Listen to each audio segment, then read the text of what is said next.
This ancient linen cloth bears the faint, ghost-like image of a crucified man.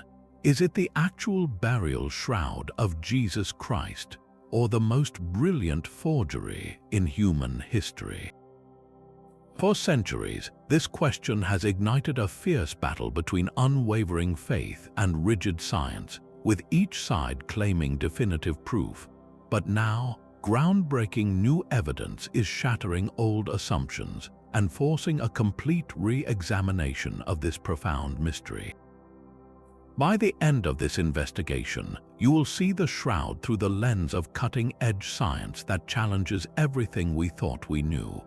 We will explore how invisible pollen grains and mysterious radiation bursts are rewriting the story. We will uncover why the original scientific verdict is now being openly questioned.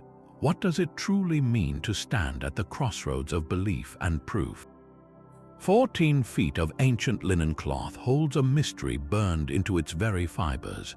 This is the Shroud of Turin, a tangible artifact that has captivated the world. To the naked eye, it appears as a long, off-white sheet of herringbone weave linen, slightly discolored with age, but upon it rests the faint, straw-yellow imprint of a man, a ghostly negative image. The figure lies as if in repose, with hands folded across the pelvis, and the image captures both the front and the back of the body, seamlessly meeting at the top where the head would be. The man bears the clear marks of a brutal crucifixion. There are wounds on the wrists and feet, a gash in the side, and what appears to be a cascade of puncture marks around the scalp and forehead, consistent with a crown of thorns. Every detail aligns hauntingly with the biblical descriptions of the Passion of Jesus. For centuries, this sacred cloth has been housed in the royal chapel of the Cathedral of St. John the Baptist in Turin, Italy, secured within a protective, climate-controlled case. Its documented history can be traced with certainty to the 1350s in the small French town of Liry, where it was first publicly displayed. From there, its journey was perilous, surviving a fire in 1532 that left scorch marks and molten silver burns, still visible today. It eventually found a permanent home in Turin in 1578, gifted to the local archbishop. This physical object, with its measurable dimensions and documented travels, is the foundation upon which an immense and enduring question is built. That single scientific test seemed to unravel centuries of mystery in one decisive blow. In 1988, the world held its breath as tiny samples of the shroud were carefully cut from a corner of the linen. These precious fragments were divided and sent under the strictest protocols to 3 of the world's most prestigious and independent laboratories in Oxford, Zurich, and Tucson. Each team used radiocarbon dating, a method that measures the steady decay of a radioactive form of carbon in organic materials to determine their age. The results were meant to provide an unassailable final answer. When the data was compiled, the 3 labs announced a stunning consensus. Their results converged on a very specific window of time, dating the linen of the shroud to between 1260 and 1390 AD. This was the medieval period, more than 1,000 years after the crucifixion of Jesus. The news exploded across the globe. Newspapers ran triumphant headlines declaring the shroud a brilliant forgery, a pious fraud created in the Middle Ages. For countless believers, it was a moment of profound disappointment and confusion, a direct collision between their faith and what appeared to be an unshakable scientific fact.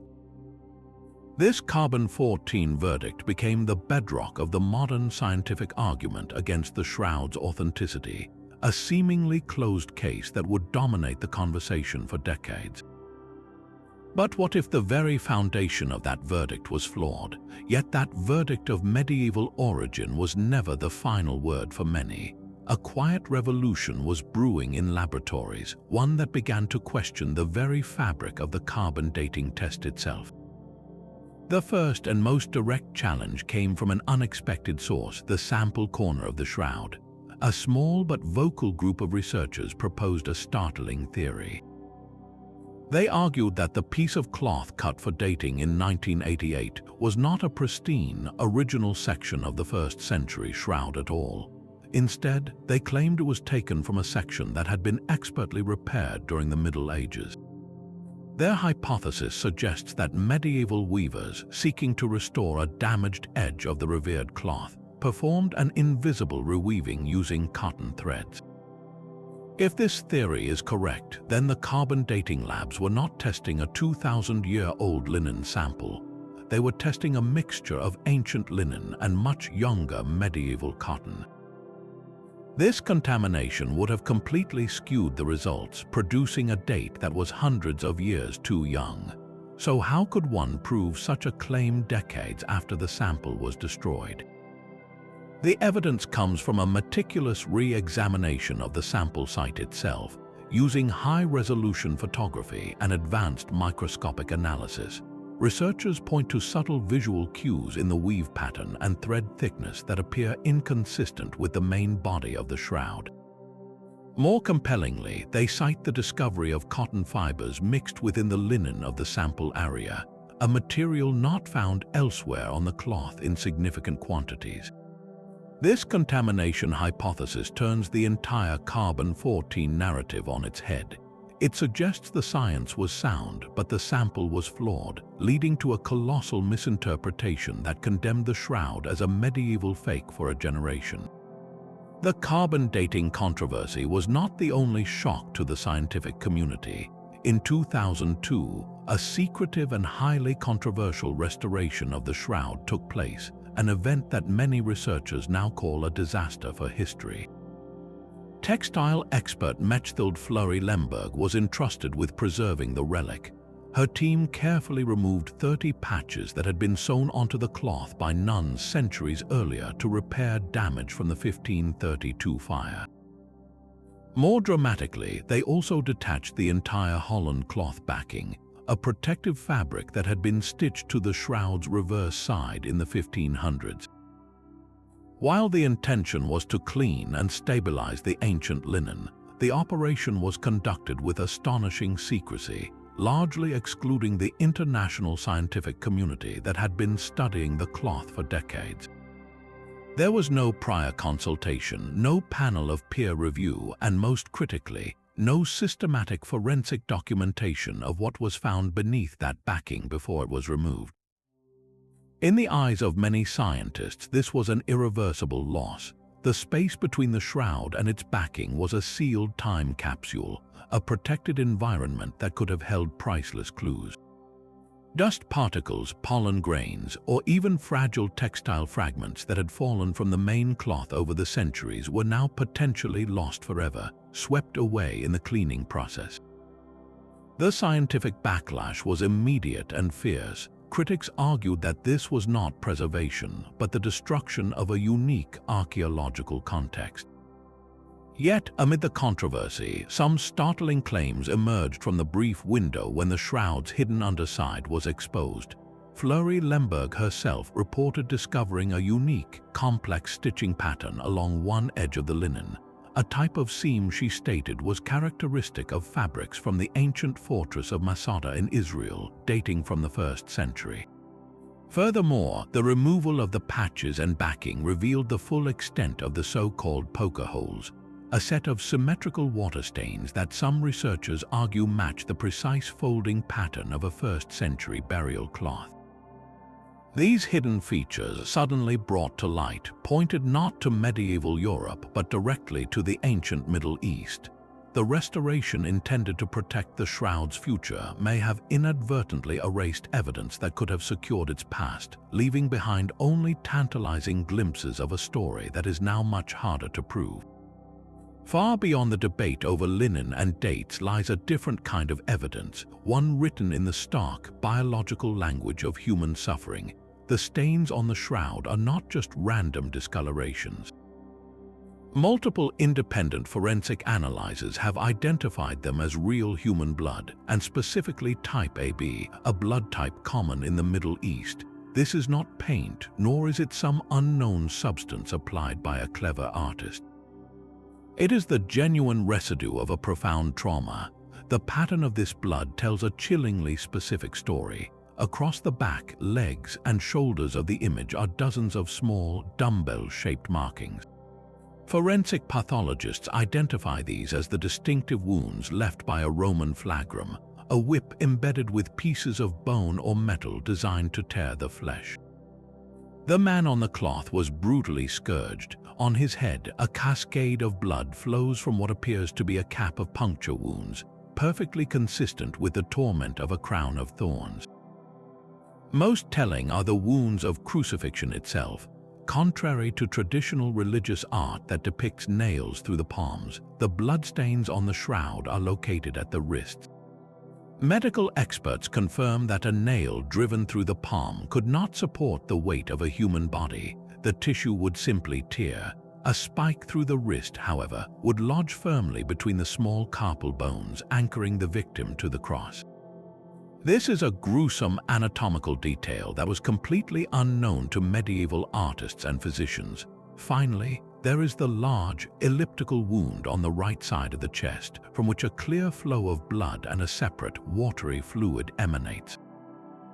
Pathologists suggest this is a post-mortem injury, precisely matching the biblical account of a Roman soldier's spear thrust, and the separation of blood and fluid is a classic sign of pleural effusion, often associated with the suffocating death of crucifixion. So we are left with a profound question. How could a medieval forger, working over 1,000 years after the fact, have possessed such a detailed and accurate knowledge of Roman torture methods, human anatomy, and forensic pathology? The blood evidence does not simply suggest an artist, it points unsettlingly to the presence of a real victim. But the blood stains, as compelling as they are only part of the puzzle. The ghostly image of the man himself presents a mystery that defies all conventional explanation. This is not a painting. No medieval artist, no matter how skilled, could have created it using the materials and knowledge of their time. The image is not made from any known pigment, ink, or dye. It contains no binding agent to fix it to the cloth, no brush strokes, and no directionality to suggest it was applied by a human hand. Instead, the faint, straw-yellow coloration exists only on the very topmost microscopic fibrils of the linen threads, as if the cloth was somehow changed from the surface inward. It is more like a perfect photographic negative than a work of art, a characteristic that was only discovered with the advent of photography itself. For decades, scientists and artisans have tried and failed to replicate the shroud's image. They have used paints, acids, vapors, and even rubbing techniques. Every attempt falls short. These forgeries either penetrate too deeply into the cloth, use materials that do not match the shroud's chemistry, or fail to capture the image's perfect three-dimensional information. The color of the shroud's fibrils is the result of a complex chemical change, a dehydration and oxidation of the cellulose that makes up the linen. This change is so superficial that it can be scraped away with a razor blade. So what force could have created such a precise, microscopic, and chemically altered imprint? The leading scientific theory is as breathtaking as it is unsettling. It proposes that the image was formed by a brief, intense burst of energy, a flash of radiation emanating from the body within the cloth. This would not be a slow, thermal scorch like an iron, but a rapid, penetrating event that affected only the outermost fibers. Think of it as a form of divine flash photography, a momentary and catastrophic release of light and other particles from the body itself, which chemically burned the image onto the linen surface. This theory of a radiative burst is the only one that consistently accounts for the image's unique properties, its superficiality, its perfect resolution, and its three-dimensional data. It suggests the man on the shroud was not just wrapped in a cloth, but was the source of a profound and inexplicable physical event. The theory of a radiant flash finds unexpected support not in a laboratory, but in the fields of ancient Judea. While physicists debated the energy required to create the image, botanists were quietly uncovering a different kind of evidence, one clinging to the very fibers of the cloth itself. Over many years of meticulous study, scientists like Avinoam Danan from the Hebrew University of Jerusalem have analyzed the dust and pollen grains vacuumed from the surface of the shroud. Their findings paint a startling geographical portrait. Dozens of the plant species identified are not native to the meadows of France or the hills of Italy. They are species that grow exclusively in a very specific region of the world, the area surrounding Jerusalem. One of the most compelling identifications is a pollen grain from a thorny, arid loving plant called Gundelia tournefortii. This is not just any thistle. Its unique structure with long, stiff spines matches the type of wounds seen on the man's scalp. Some researchers now propose that this very plant could have been woven into the crown of thorns, its pollen falling onto the cloth as the body was prepared for burial. Another key piece of evidence is Zygophyllum dumosum, the common bean caper. This is a resilient desert shrub that thrives in the limestone rocks around Jerusalem and is known to flower around the time of Passover. The presence of its pollen, along with that of other plants like the tumbleweed and a type of rock rose, creates a unique botanical fingerprint. This combination of species points to one location and one season, the springtime in the vicinity of Jerusalem. A medieval forger in Europe would have had no knowledge of these specific Middle Eastern plants, nor any way to gather and apply their microscopic pollen to a linen cloth in a pattern consistent with a real journey from a burial tomb to a different continent. This is not the evidence of an artist's brush, but the silent, accidental testimony of a land and its flora carried across centuries on a sacred cloth. This botanical evidence is powerfully reinforced by the very ground beneath Jerusalem. Beyond the pollen grains, researchers have isolated microscopic mineral particles embedded deep within the fibers of the shroud. These are not common dust motes, but a very specific and rare form of limestone known as travertine aragonite. This mineral has a unique chemical fingerprint, and its only known source in the entire region is the limestone found in the ancient burial caves around Jerusalem. These are the very tombs carved from rock, the type of sepulture described in the biblical accounts of the entombment of Jesus. So how did this specific Jerusalem limestone become permanently fixed to the cloth? The most logical explanation is a direct physical contact. Imagine the cloth being laid out on a stone burial bench inside one of these tombs. The body, covered in the dust and sweat of its ordeal, is wrapped in the linen. As it is moved or settled, microscopic flakes of this unique limestone from the bench or the cave walls could have adhered to the damp, sticky blood and serum on the cloth. This would create a permanent bond, trapping a piece of the tomb itself within the shroud's weave. This geological evidence is a tangible, physical anchor. It connects the linen not just to a general region, but to a very specific kind of location, a rock-cut burial cave in 1st century Jerusalem.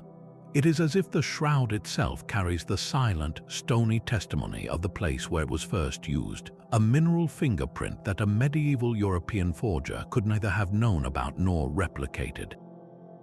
The ghostly image on the linen holds a secret that lies completely invisible to the naked eye.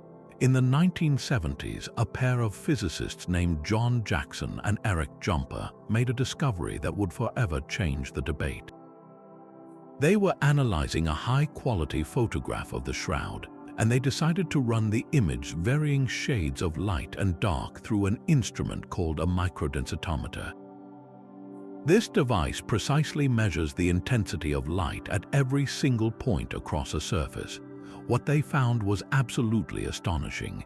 The varying darkness of the image on the cloth was not random. It was not a product of artistic shading. Instead, the intensity of the image at any given point was perfectly and inversely proportional to the distance that part of the cloth would have been from a human body lying beneath it. Think of it this way: imagine a statue covered with a wet sheet. The parts of the sheet that pressed directly against the statue's nose or forehead would become darker and more saturated. The parts that drape loosely over the hollows of the eyes or the curve of the stomach would be lighter. The shroud's image works exactly like this, but with one critical difference. It is not a physical stain from moisture or contact. It is a perfect mathematical encoding of spatial data. The darker the image, the closer the cloth was to the body. The lighter the image, the farther away it was. This is a level of information that no painting or drawing from any era, medieval or modern, has ever contained. An artist paints what they see from one perspective.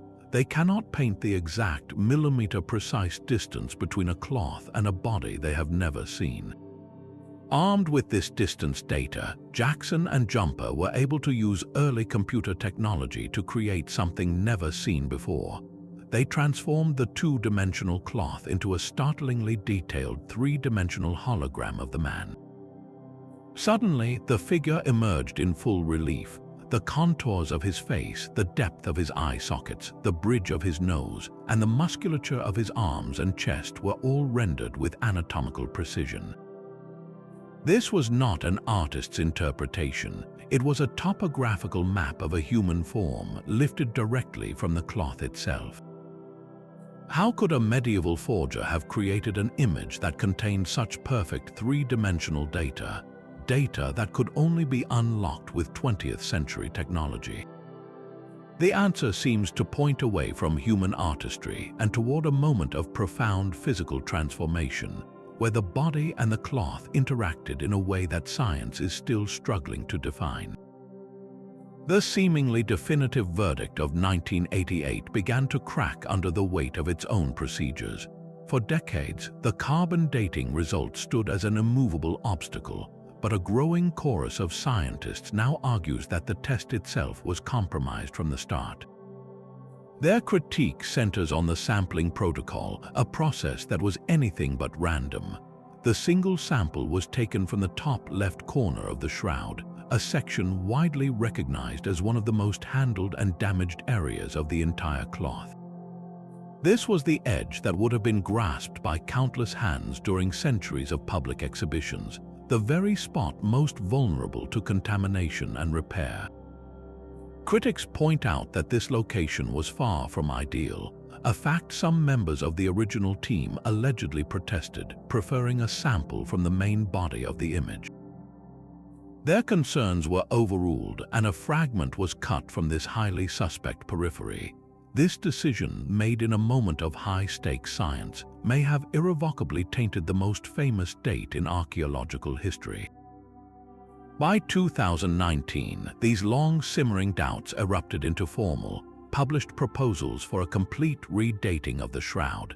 Leading researchers from multiple disciplines publicly called for a new series of tests, but this time they insisted on a fundamental revolution in methodology.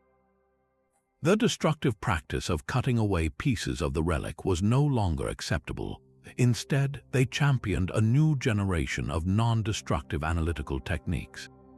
Imagine using advanced lasers to gently read the chemical composition of the linen fibers without causing any damage. These methods, like laser-induced breakdown spectroscopy or multispectral analysis, could potentially measure the age of the cloth by detecting subtle, time-dependent changes in the molecular structure of the cellulose itself. The goal is no longer a single questionable date from one corner. The new proposal is to create a complete chronological map of the entire shroud, sampling dozens, even hundreds of points across its surface. This comprehensive approach would finally answer the critical question: is the cloth a uniform age, or does it contain telltale patches of medieval repair woven into an ancient original fabric?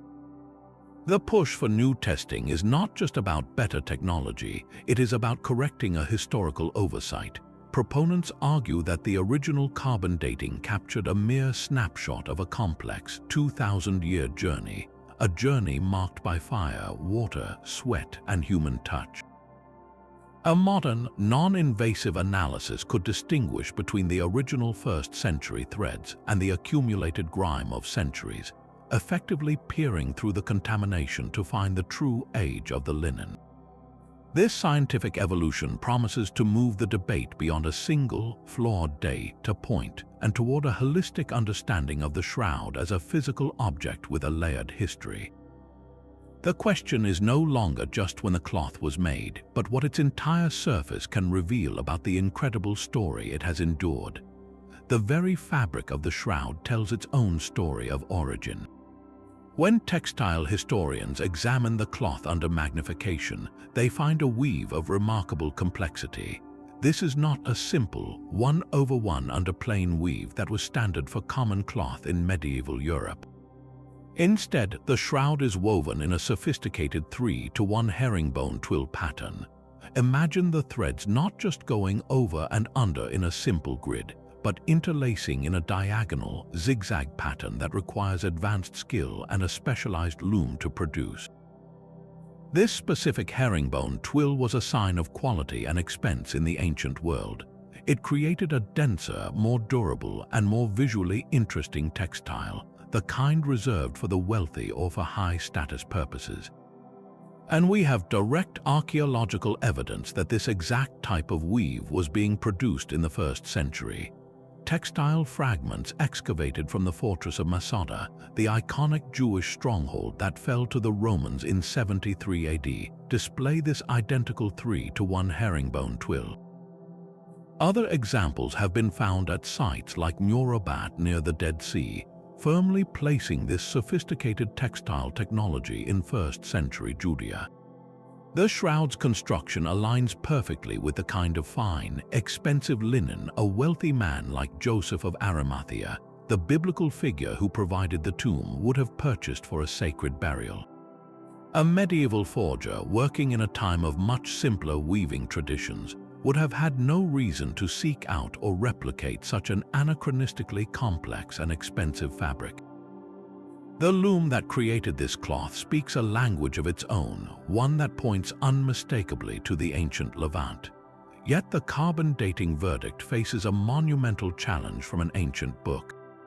Deep within the National Széchenyi Library in Budapest rests a manuscript known as the Hungarian Prayer Codex.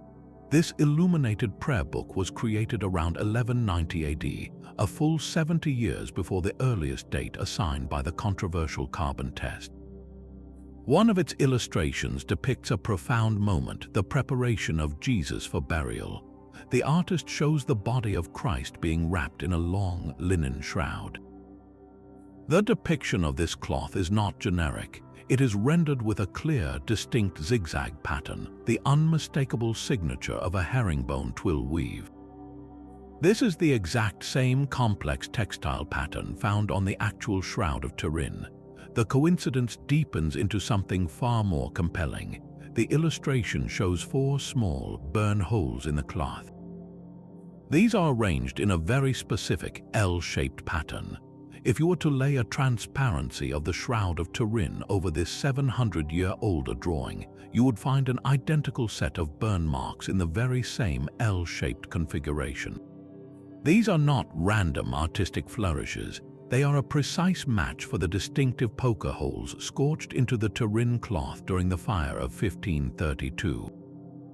How could a medieval artist in the 12th century have known to illustrate these exact, unique details? The Prayer Codex presents an undeniable historical puzzle. It suggests that the Shroud of Turin, or a cloth bearing its identical distinctive marks, was not only known but was considered a sacred model decades before its official documented appearance in 1350. This single artifact does more than challenge the carbon dating. It threatens to shatter the entire timeline, placing the shroud firmly in a world that predates its supposed medieval creation by over a century. The hidden story of the shroud is now being read in a language of light. Modern imaging technologies are peeling back the layers of time, analyzing the cloth at wavelengths far beyond human vision. Ultraviolet fluorescence photography works by bathing the linen in ultraviolet light and capturing the faint glow or fluorescence that different materials emit in response. This technique has revealed startling details completely invisible under normal light. Most compellingly, researchers have detected what appear to be faint, handwritten inscriptions near the image's face.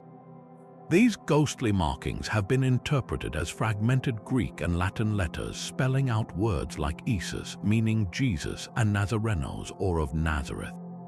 Some scholars propose these could be the remains of a first-century burial certificate, a note that would have been attached to a corpse to identify it before interment. If confirmed, this would be a direct textual link to the man within the shroud, a name whispered across centuries in faded ink. Multispectral imaging expands this investigation even further, capturing hundreds of images across the entire light spectrum, from infrared to ultraviolet. This process allows scientists to map the chemical composition of the shroud's surface with incredible precision. It has provided definitive data confirming that the bloodstains are older than the body image itself, a crucial detail that supports the sequence of a bloody corpse being wrapped in linen before the mysterious image-forming event occurred. Furthermore, this analysis reinforces that the body image is not composed of any pigment or substance, but is a purely superficial chemical change to the linen's cellulose fibers. These advanced imaging tools are not creating a new narrative, but are instead revealing the one that has been there all along, written in the silent, invisible chemistry of the cloth. They are allowing us to see past the accumulated grime and damage of centuries, offering a clearer view of the original, miraculous moment of its creation. While the Shroud of Turin presents a full-body mystery, another ancient cloth offers a separate and startling piece of corroboration. Housed in the Cathedral of Oviedo in Spain, the sudarium is a smaller, far less detailed linen cloth, measuring only about 34 by 21 inches. Tradition identifies it as the face cloth mentioned in the Gospel of John, the cloth that was placed over the head of Jesus after his death and before the full burial in the shroud. Unlike the shroud, the sudarium bears no mysterious image of a face. Instead, it is stained with a brutal, unambiguous record of human suffering, a dark patchwork of blood and pulmonary fluid.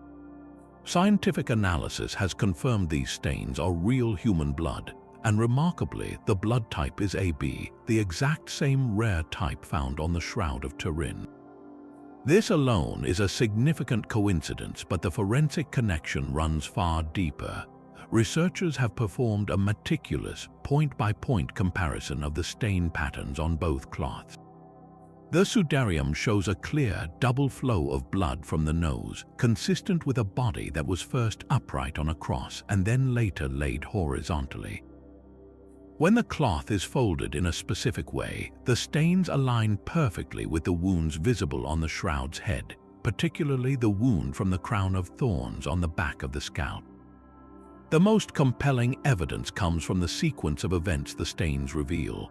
The sudarium was clearly wrapped tightly around the head of a crucified man, covering his mouth and nose.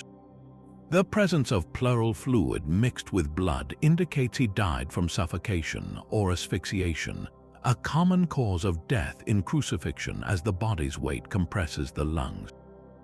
Forensic pathology suggests the sudarium was placed on the head shortly after death, while the body was still on the cross or immediately after being taken down.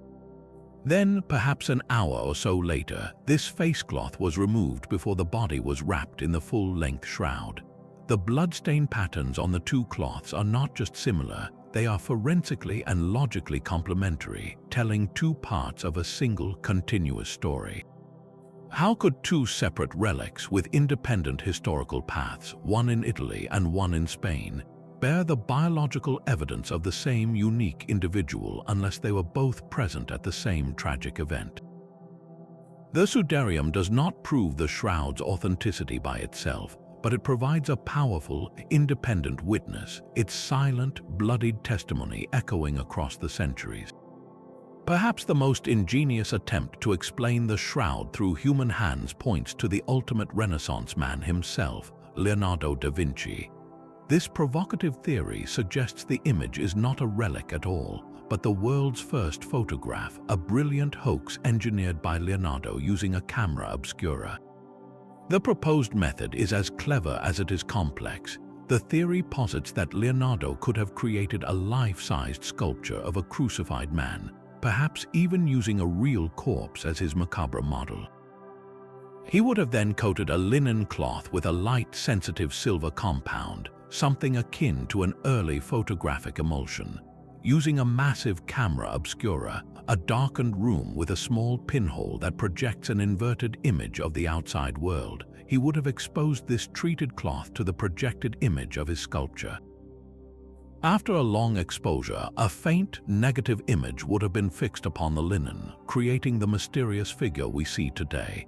It is a theory that credits a human genius with a staggering leap of technological innovation, centuries ahead of its time. Yet, for all its creativity, this idea collapses under the weight of its own impossibilities. First, there is a deafening silence in the historical record.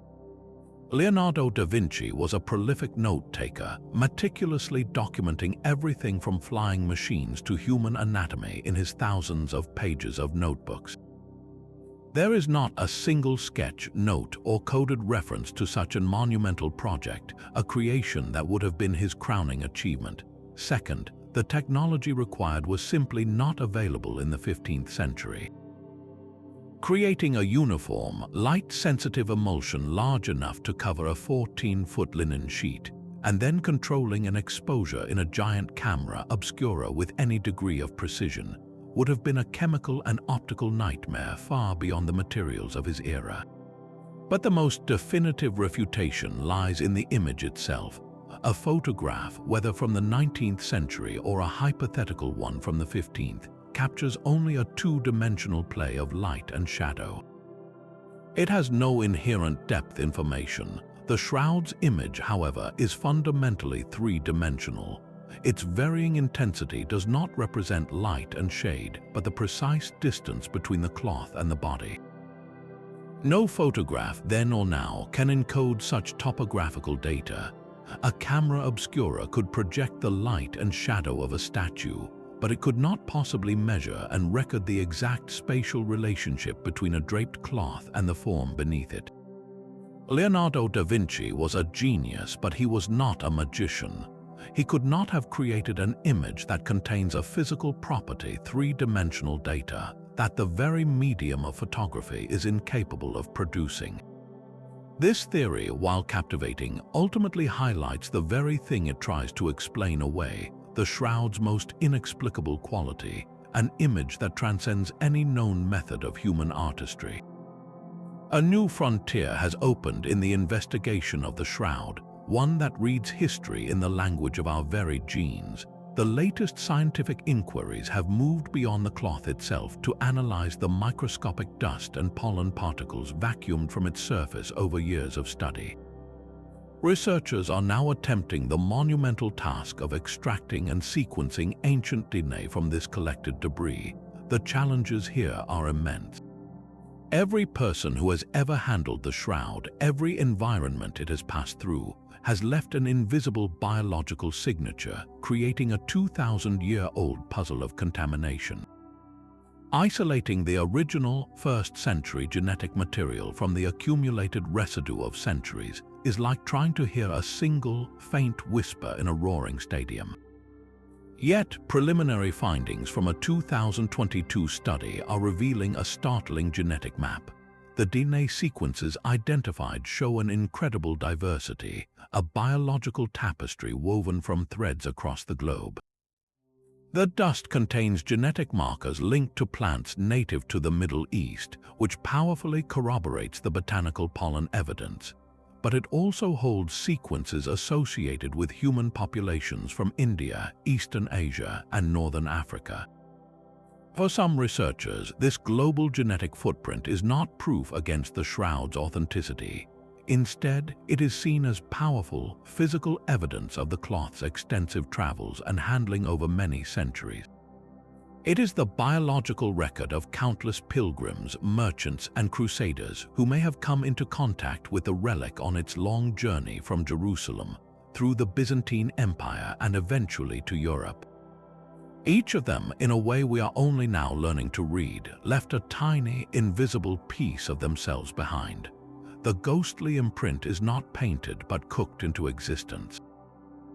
To understand how, we must step from the forensic lab into the kitchen, where a common chemical reaction browns our toast and sears our steak. This is the Maillard reaction, a complex interplay between amino acids and sugars that creates the golden brown colors and rich flavors we associate with cooked food. It is this very same process that leading scientists now propose is responsible for the shroud's mysterious image. The theory suggests that the body within the linen was the source of a sudden, intense, and perfectly directed release of energy. This was not a slow, smoldering heat like the fire of 1532, which left dark scorch marks. Instead, it was a radiant flash, a burst so brief and so specific that it did not burn the cloth, but gently toasted its topmost fibers. In that singular moment, the energy interacted with the thin layer of carbohydrates and trace organic compounds on the linen's surface. The carbohydrates, the reducing sugars present in the flax fibers themselves, combined with nitrogen from the decomposed bodily fluids acting as the amino acids. The result was a rapid Maillard reaction, chemically altering the cellulose and leaving behind that distinct straw-yellow coloration.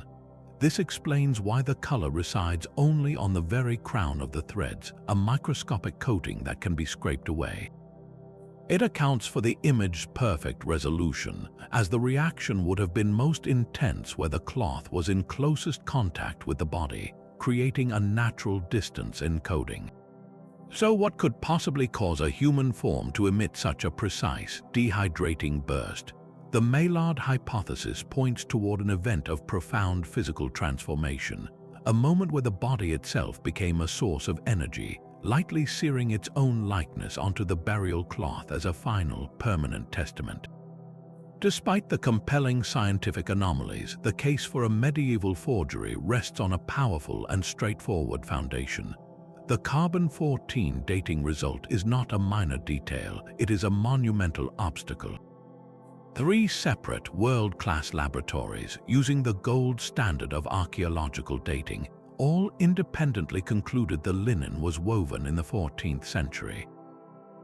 This timeline matches the shroud's first unambiguous appearance in the historical record, when it was displayed by the knight Geoffroy de Charny in the small French town of Liry around 1355. For skeptics, this is not a coincidence, it is the simple, documented truth.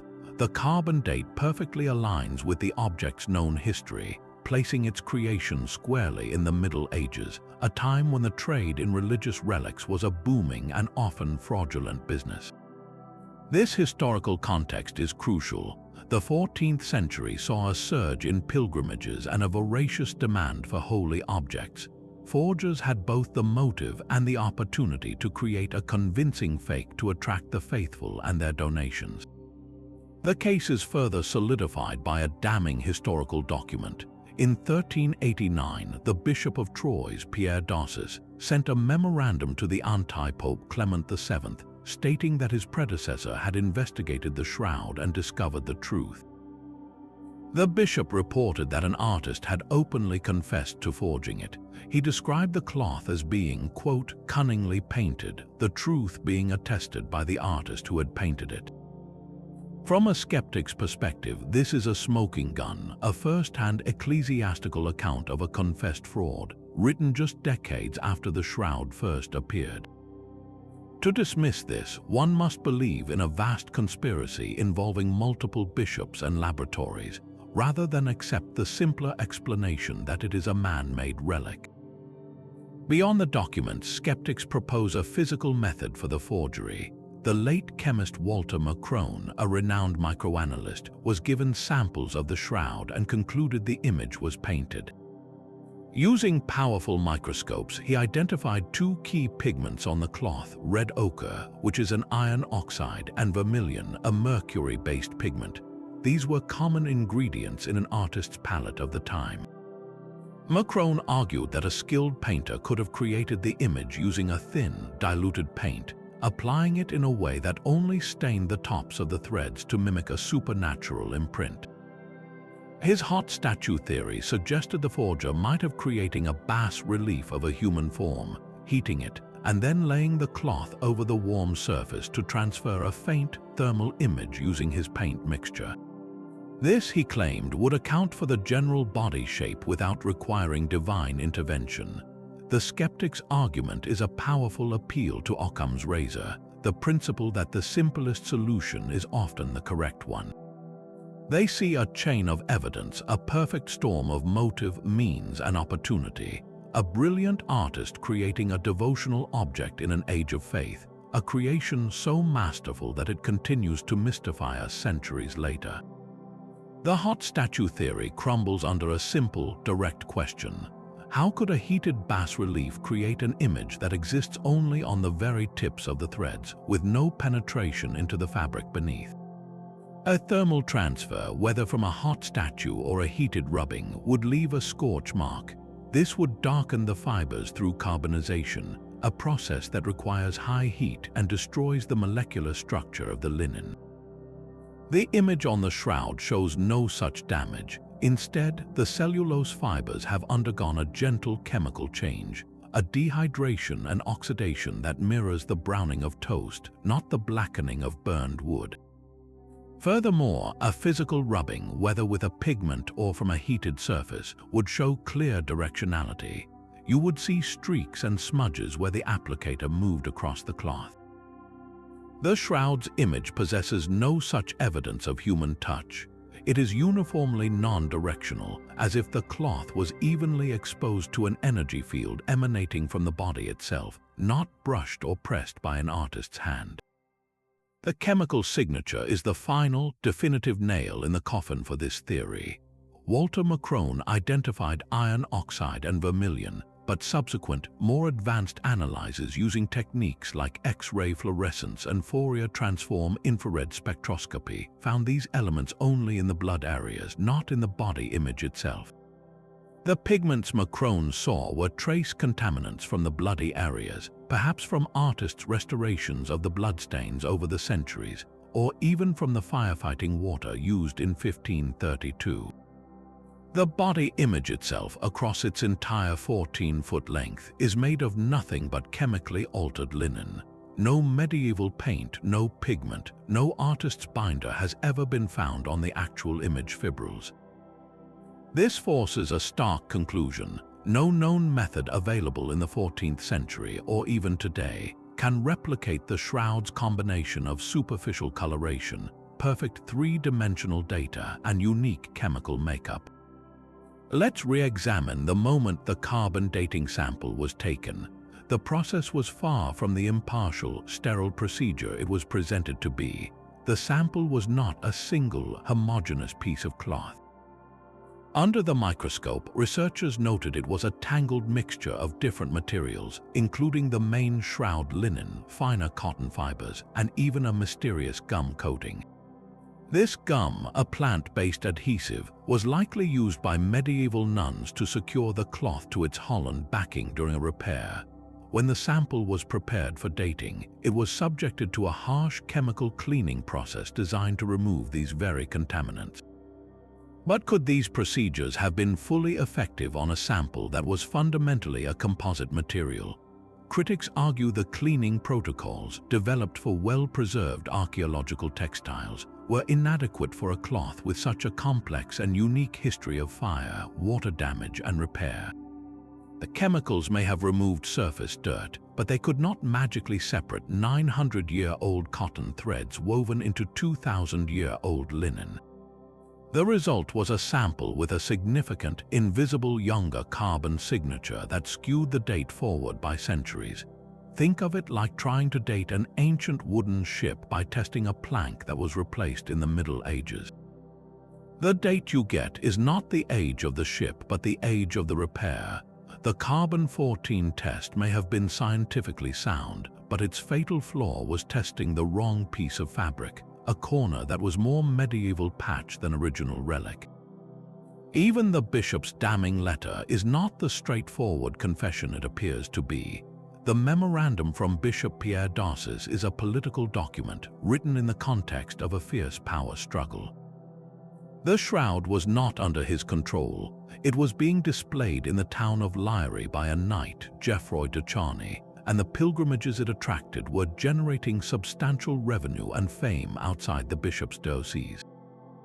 The bishop had a clear motive to discredit a popular relic that was operating outside his ecclesiastical authority and draining resources from his own churches.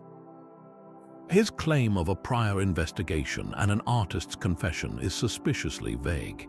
He provides no name for the artist, no date for the confession, and no details about the method used. It reads less like a factual report and more like a strategic accusation designed to persuade the anti-pope to shut down a rival attraction. Furthermore, if the shroud was a known and confessed forgery in the 1380s, why did it continue to be venerated by popes, kings, and millions of the faithful for the next 600 years? The historical record shows that its authenticity was debated, but it was never officially condemned by the Church as a whole. The bishop's letter is a snapshot of a local dispute, not a definitive verdict on the cloth's origin. It reveals the human politics of medieval relic veneration, but it fails to deliver the concrete, undeniable proof of a forgery that its words initially seemed to promise. The year 1978 marked a pivotal moment, the first time science was given direct, unrestricted access to the sacred cloth. For 120 consecutive hours, a team of over 30 American scientists forming the Shroud of Turin research project transformed the cathedral's royal chapel into a state-of-the-art laboratory. They worked in shifts around the clock, their equipment humming in the quiet, sacred space, determined to solve the mystery with every tool at their disposal. This was not a casual examination. They deployed a staggering array of non-destructive instruments, from powerful spectroscopes that read the cloth's chemical signature to ultraviolet lamps that revealed its hidden fluorescence. They used delicate vacuum wands to collect microscopic dust and pollen from the surface, thread by thread. They captured thousands of high-resolution photographs, some using wavelengths of light invisible to the human eye. The data they collected was so vast, so comprehensive, it was measured in what would later be called terabytes, a colossal amount of information for the time. In fact, the analysis of that single week of testing is still ongoing today, with modern computers continuing to find new secrets hidden within the decades-old data. After years of meticulous study, the STURP team reached a conclusion that sent shockwaves through the scientific community. Their official, peer-reviewed final report stated, and this is a direct quote, "We can conclude for now that the shroud image is that of a real human form of a scourged, crucified man. It is not the product of an artist. The blood is real blood. This was not a statement of faith. It was a declaration of empirical fact from a group of hardened physicists, chemists, and pathologists. They found no evidence of brushstrokes, no pigments, no binding agents, nothing that would point to human artistry of any kind, medieval or otherwise. The image remained, in their own words, a scientific mystery. How could a team of skeptical experts, armed with the best technology of the late 20th century, find themselves so utterly confounded by a simple piece of linen? Their work did not end the debate, but it permanently elevated it, forcing the world to acknowledge that the Shroud of Turin was an object that defied every simple explanation. This ancient cloth exists in a space between two worlds, a rare artifact that demands answers from both faith and science. For the believer, the shroud is not merely an object of study but a sacred icon, a tangible touchstone to the central miracle of Christianity. It offers a physical connection to the Passion and Resurrection, a silent witness that seems to affirm 2,000 years of devotion. The faint image is not just a mystery to be solved, but a face to be venerated, a relic that makes the divine story feel startlingly immediate and real. For the scientist, however, it is an unparalleled historical and forensic enigma. It presents a set of physical properties, from its unique chemistry to its encoded three-dimensional data, that defy conventional explanation and challenge our understanding of history and physics. It is a puzzle that refuses to be solved, a persistent anomaly that beckons with the promise of a revolutionary discovery. The tension between these perspectives is not just a modern debate, but a fundamental part of the Shroud's enduring power. It forces a dialogue where these two ways of seeing the world, so often at odds, are compelled to listen to one another. The believer must contend with the carbon dating and the need for empirical proof, while the scientist must grapple with evidence that points toward an event that transcends known physical laws. This dialogue pushes both domains to their very boundaries. Science is asked to investigate what looks like a supernatural event, while faith is asked to accept the scrutiny of the microscope and the spectroscope. The Shroud does not comfortably belong to either realm alone. It resides in the liminal space between them, challenging each to expand its understanding of what is possible. It asks the faithful to consider the language of evidence, and it asks the scientific to ponder the mystery of an event that may lie just beyond the edge of our current knowledge. This is not a battle to be won, but a conversation to be continued, a shared journey toward a truth that may ultimately be larger than either discipline can contain on its own. The mystery of the Shroud is far from a closed case, its future now unfolding in the digital realm. A new generation of non-destructive testing promises to finally resolve the dating controversy that has haunted this relic for decades. Imagine a scanner passing over the linen, its gentle lasers reading the subtle, time-dependent changes in the molecular structure of each individual fiber. This technology could create a complete chronological map of the entire cloth, distinguishing the original first-century threads from any medieval repairs or accumulated contamination. Such an analysis would move beyond the single, flawed sample of 1988, offering a holistic view of the Shroud's true age. Simultaneously, scientists are now re-examining the colossal dataset gathered during the 1978 investigation with tools that did not exist at the time. Modern artificial intelligence and powerful computing algorithms can sift through those terabytes of old photographic and spectral data, searching for patterns invisible to the human eye. This digital archaeology might uncover hidden details in the weave, faint chemical gradients, or spectral signatures that reveal the precise sequence of events that created the image. The potential locked within that 45-year-old data is immense, a time capsule of information waiting for the right key to unlock its final secrets. Yet the path forward is not merely a scientific one. It is deeply entwined with questions of access and authority. The Catholic Church, the Shroud's guardian, maintains a cautious but increasingly open stance. While it officially takes no position on the cloth's authenticity, it has consistently permitted scientific study, recognizing the profound human and historical questions it raises. The ongoing debate now centers on balancing the relic's preservation with the world's thirst for knowledge. How often should this fragile linen be exposed to even non-invasive examination?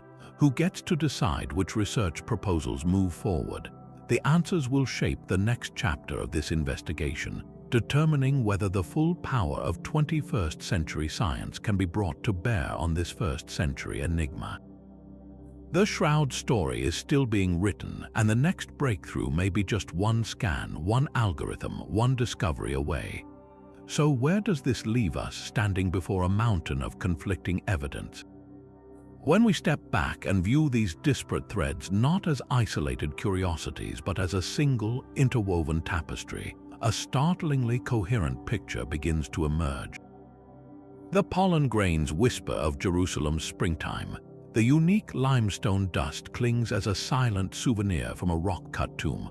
The complex herringbone twill of the linen speaks the textile language of first-century Judea, not medieval France.